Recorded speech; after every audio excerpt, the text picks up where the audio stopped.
Hi everybody, how you doing? I am on my way to get another root canal. Yeah, this year has been just insane when it comes to my teeth. It's like a little explosion went off in my mouth. So you probably won't be hearing a lot from me in the coming days. But before I checked out, I wanted to let you know about a book I finished last night, which is called American Prometheus. It's the story of J. Robert Oppenheimer, and this is the book that inspired the movie Oppenheimer, which you might have seen over the summer. I was advised to read the book first. I don't know why, because I haven't seen the movie yet, but I'm assuming they knew what they were talking about. And it's a very interesting story, and it's really relevant to our times. So Oppenheimer and his brother Frank emigrated to America in the early 1900s. They were Jews and found that as they grew up, they were not admitted to non-Jewish schools. There was a lot of discrimination and they couldn't get in.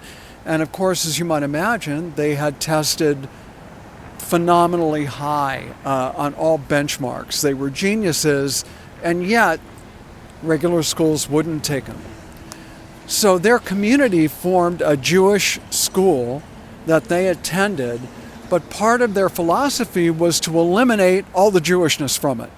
Because as with a lot of first-generation immigrants, they didn't want to be old school. They wanted to blend in. They wanted to be Americans. So there was very little Jewishness in J. Robert Oppenheimer's upbringing, but he did identify as a Jew, which kind of figures into things as we go forward. He becomes an eminent physicist. From then, Oppenheimer became very advanced in quantum theory, quantum mechanics, traveled to Europe and studied with Max Born, just tremendous physicists. And then in the early 30s, as the Depression hit and as Hitler began to rise, Oppenheimer became affiliated, but not a member of, the American Communist Party.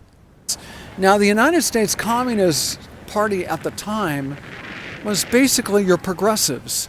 They advocated desegregation.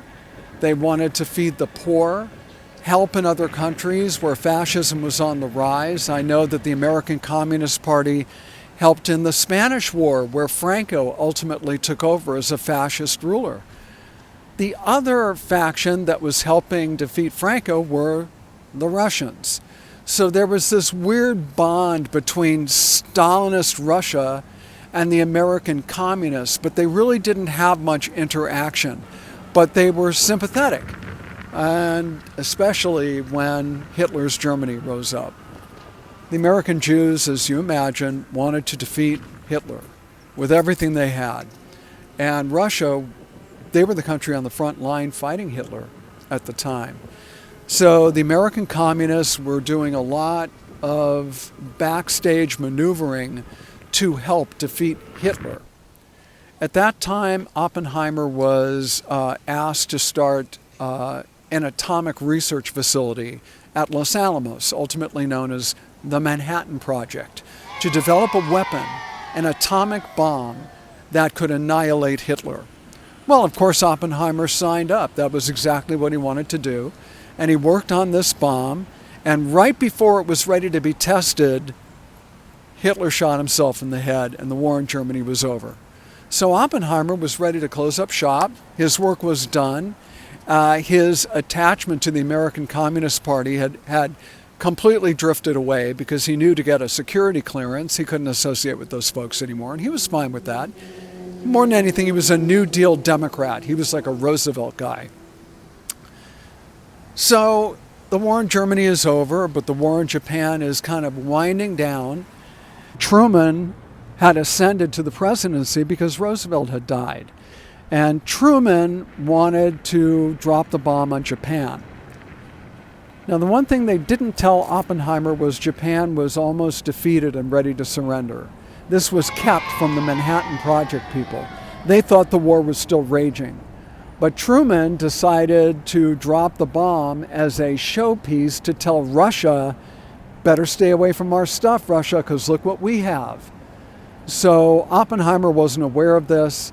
The bomb was dropped on Japan, and the second bomb was dropped on Japan, which was pretty unnecessary. I mean, Japan was gone by that point. Make an argument for the first bomb, but the second one, very difficult. Well, around that time, there was another guy named Edmund Teller. Teller was more of a conservative. He was loved by the Truman administration and later by the Eisenhower administration because he developed something called the super. The super was the hydrogen bomb, a fusion bomb. It was 100 to 10,000 times stronger than the atomic bomb. And this again was to set off the arms race. We wanted a way to just kill Russia if we needed to. And conventional arms were reduced, the nuclear stockpile increased, and Oppenheimer didn't support this at all. He wanted to open up the atomic weapons. He wanted to show everybody how they were done. He felt that if it were an open society, people would be less likely to use them. Well, Lewis Strauss and the Truman administration, later the Eisenhower administration, conspired to get rid of Oppenheimer because he was protesting the use of nuclear weapons. And their prime means was to tar him as a communist.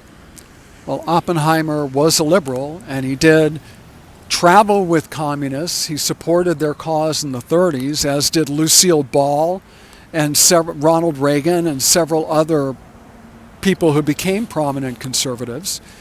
But this was lost at the time. Oppenheimer was put under trial at the Atomic Securities Commission and tossed out. For the rest of his life, his reputation was damaged. John F. Kennedy tried to bring it back a little bit and present him with an award, but Kennedy himself was killed. Lyndon Johnson gave him an award, but his life was virtually over and he died of cancer. So the message here, to me, is that dissent is not treason. It's not. And I think that in Oppenheimer's time, particularly in the 50s, if you dissented, you were considered treasonous. And I think that lesson is something we can all keep close to our hearts today. Dissent is not treason. All right, well, as painful as this was, I'm going to go get a root canal. So if you have any empathy over pain in this video, think of this. All right, guys? See you later. We'll have some B-roll on the way back. Ciao. Everybody, I'm here with my cat, and it just occurred to me that I didn't tell you if I liked the book or not. So root canal and all, I have to tell you, I am not a fan of biographies. I don't like nonfiction. But all in all, American Prometheus, pretty damn good. Pretty good. What'd you think, King Ghidorah? He says it's great. Ciao.